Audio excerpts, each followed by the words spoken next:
Hello and welcome to New Filmmakers Los Angeles in partnership with Movie Maker magazine. My name is Danny DeLillo. We're here at the South Park Center. I'm delighted to be joined with Chau with her fantastic film, Doldrums. Let's take a look at the clip. Told you not to talk about the book. I think it's time we talk about it.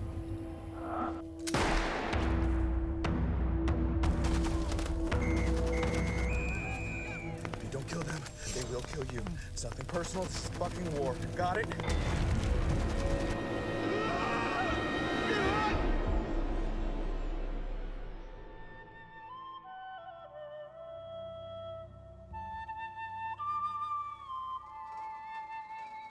How do you deal with the bore?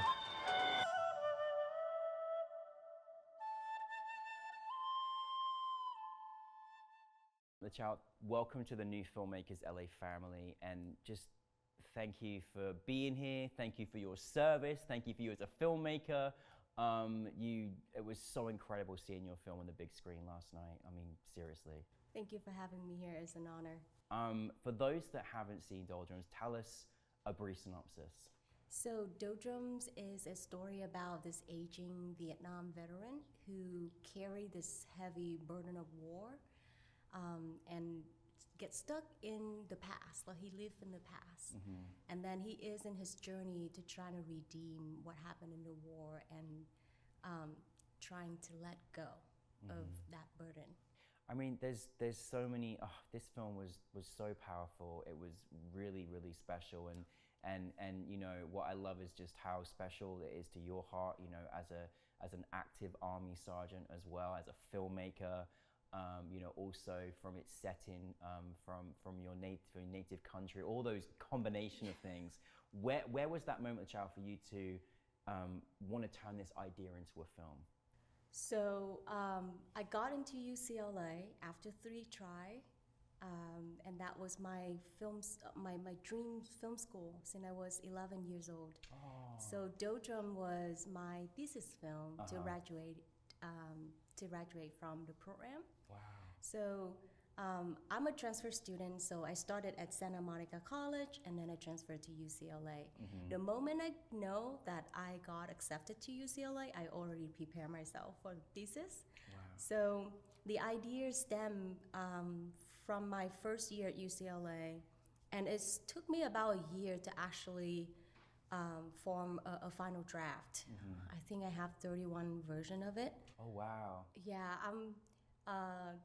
I work because like I know my end goal. Yes, yes. I know my end goal. So I spent a year working on the script and then about 6 months to do pre-production. And then you know the scope of the film, it just above and beyond what I need to do as a thesis film. Mm-hmm. So yeah. Wow, incredible. You know, this film, you know, it's not very often we see a film that kind of has a real balance of both perspectives, and it was really hard to watch because you took us into this moment with these brilliant actors. You know, of course, the tension is high, and it's something that, you know, you can relate to and have empathy as well too. How is it cast in this film, because you really need actors that could resonate this experience? I hired a casting director. Mm-hmm. I thought that I would cast this film by myself, but then my DP told me that it's worth it to hire a professional casting director to help me with this. Because if I find the right actors, it's gonna be so much easier for me on set. So that's what I did. That was my first time working with casting directors, because you know, for indie filmmaker, it's kind of like a luxury to you know, have a part of your budget to pay for a casting director, and they usually, if they are in the union, they're pretty expensive. Yeah. But then I was able to pitch to them my idea, and luckily the casting director's father also a Vietnam veteran. Oh. So wow. She kind of gave me a really good discount, and she also in the union, so she know what she's doing. Mm-hmm. Yeah, so that's how I got cast. All of my male actors, my main male actors in my film, but the actress was a challenge. Yeah. Because I need an actress that, you know, Vietnamese.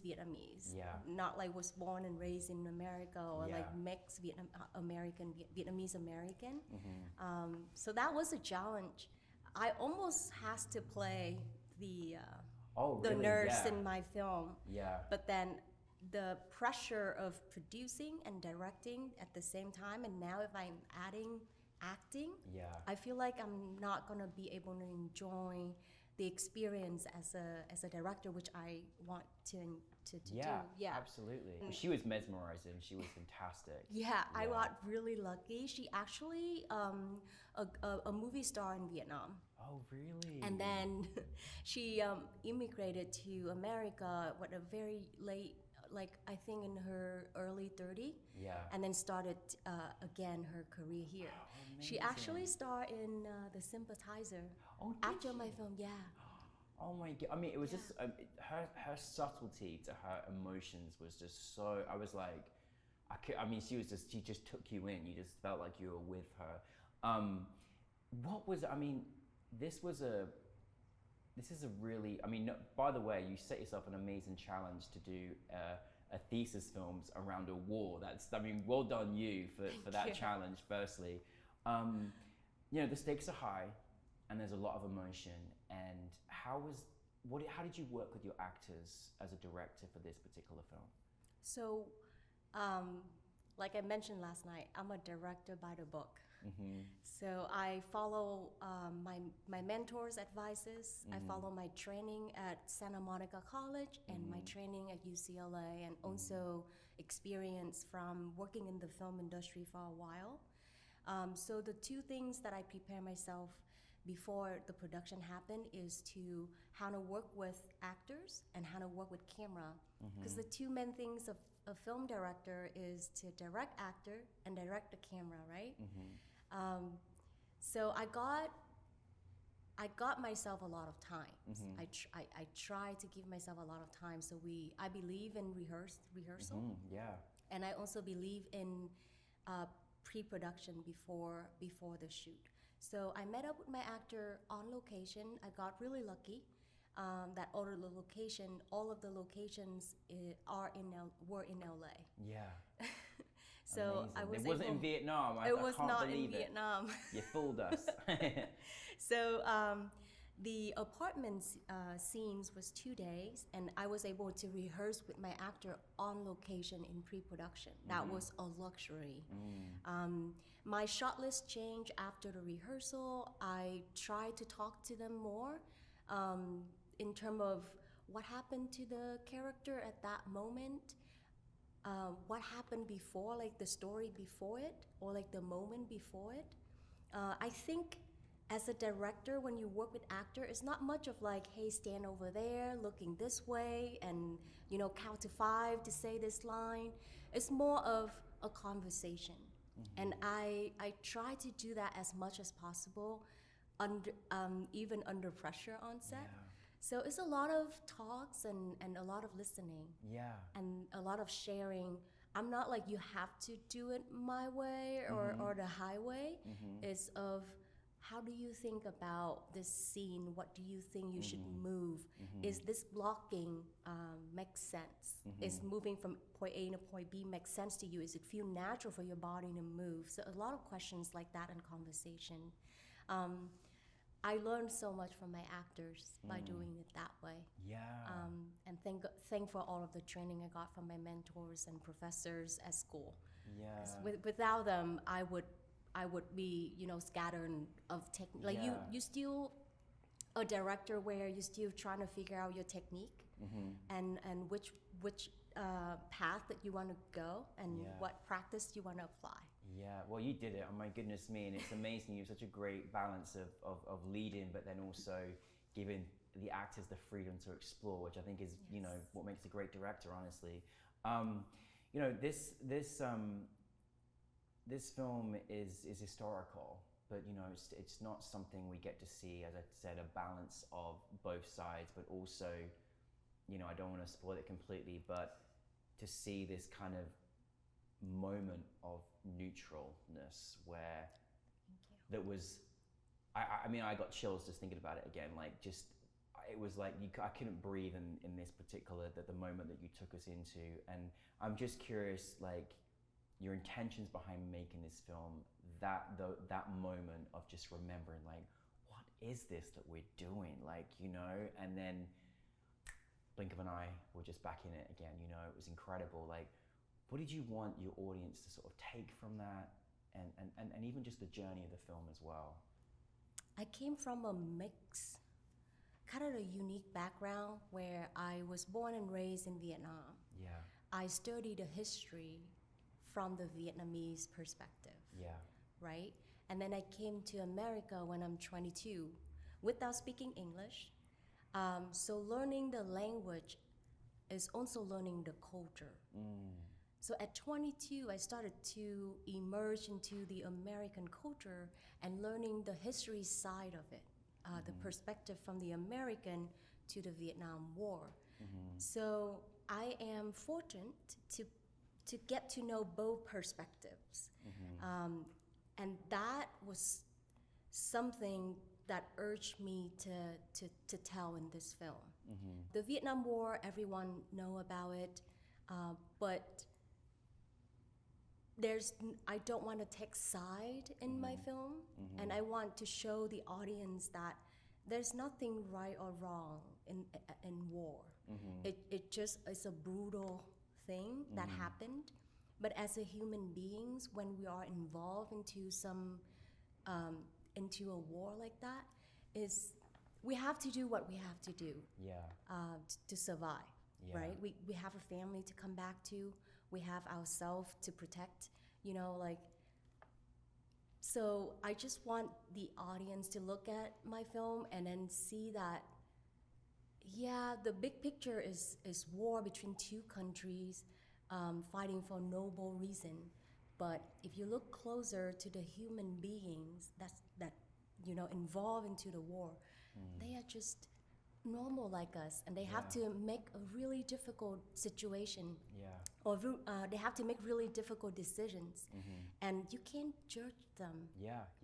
In a situation that it's just so much out of their control, and they're just a human being there. They just have to do what they have to do to survive. Oh my goodness, there were so many wise words right there. Goodness me, Chau, like seriously, like I'm in awe of you, because I just can't believe well, first, I'm glad that one of your dreams came true in 11 years old, coming to, go to UCLA, making films that truly you can relate to, and you're, an active army sergeant. I don't know where you get the time. You must be like cloned or something. Like, I'm like, my goodness, but how is knowing the journey you've been on, those dreams when you were younger, serving, being in service as well as a filmmaker? What's the experience like when you get to see your film up there on the big screen? What's that experience like for you? So I screen Doldrums on a big screen to a small crowd, to a big crowd in the last whole year of a festival run.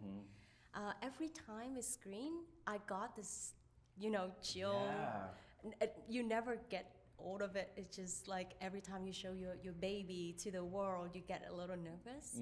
So it's happened every single time, really? No matter how many times I screen it. Wow. I screen it in front of service members in my troupe, because I've been in 3 different stations in the last 2 years. Before the festival run, I screened Doldrums for a small audience group of members, just so that I can get some feedback from them. When you screen it in front of the audience, I often just stand all the way in the back, and I observe, and I read the emotion in the room. And you learn a whole deal by observing that. Like, you can feel at what point of your film is just so engaging that the audience just engage into your film, and then at what point it dropped. So you learn, okay, the structure and the story beats of your film, and you just learn from your mistakes. You learn from your mistakes, and every screening is an opportunity for me to do that, to learn. I'm a strong believer of lifelong learning, and I take every opportunity, even on daily life, like sitting here doing an interview with you, I'm learning of how to, compose myself, how to express my ideas better, and it's everything just to serve one purpose of become a better film director. Well, I mean, honestly, really is an honor to sit with you and hear your stories and your wisdom and your growth, and you're teaching me and everybody else that's watching this. Like, seriously, you're an incredible human being. I just want to finalize and say, because I know you alluded to this last night about what you were going to be looking into moving next, and I'm really pleased because I wasn't done with one of your characters. But what is next? What is next for you? What is next on that journey for you, Chau? So I am working on the next short films that is a spin-off from Doldrums. I want to tell a story about the nurse in my film. So if you have a chance to watch Doldrums, you will see that even the nurse character, her screen time is not that much, but she is the essential. She is that quiet curtain that flowing in the room. She is that quiet leaves that rustling in the forest when our hero go through the war. Without her, the story wouldn't happen. So I want to make a story about her background, what is her story, and how she get involved into the war as a medic. So that will I'm actually meeting with another writer after this. Oh, great! Because my script, I think, is in a really good stage. We got into several competitions. Good. But learning from Doldrums, I think I need to have my script, like, to elevate it into another level. And bringing in a new eyes, like a fresh perspective, I think is very needed. Because again, in Doldrums, Act 1 and Act 2 was solid, but Act 3. Okay, I didn't say this last night, but Act 3 in Doldrums, I saw the issues on the script stage, but I don't know how to fix it. And then I think history is happening again with Lang. The script was pretty good on Act 1 and Act 2, but Act 3 has some issues. And I step away from the script for several times. So sometimes it's 3 months, sometimes it's 6 months, and then I came back and I read it. And again, like, because you're working with it for so long, you don't know how to shift the gear. So I invited another writer. I mean, and it's amazing. I think you just testament to yourself, as you said earlier today, is that, you're always learning and always wanting to do more, learn more, collaborate, all of those things. But listen, we're so thankful you're part of the New Filmmakers LA family, and just thank you for Doldrums. We're ready for the next project, so please bring it back to us. And above everything else, thank you for your service, and thank you for your wonderful wise words. Thank you so much. This is an incredible event and incredible festivals. Thank you very much. Oh, the Chau's gonna make me cry. Oh my God. The Chau, everybody.